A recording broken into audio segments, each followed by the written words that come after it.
Lift the media door. Open the printhead. Slide the media guide out. Slide the media supply guide out.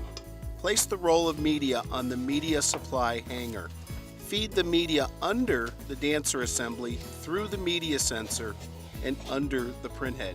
Push the roll back. Slide in the media supply guide. Slide in the media guide. Place the ribbon on the ribbon supply spindle and push it back. Bring the ribbon under the printhead and wrap it around the ribbon take-up spindle. Turn the spindle to remove any ribbon slack. Close the printhead. Press pause to enable printing.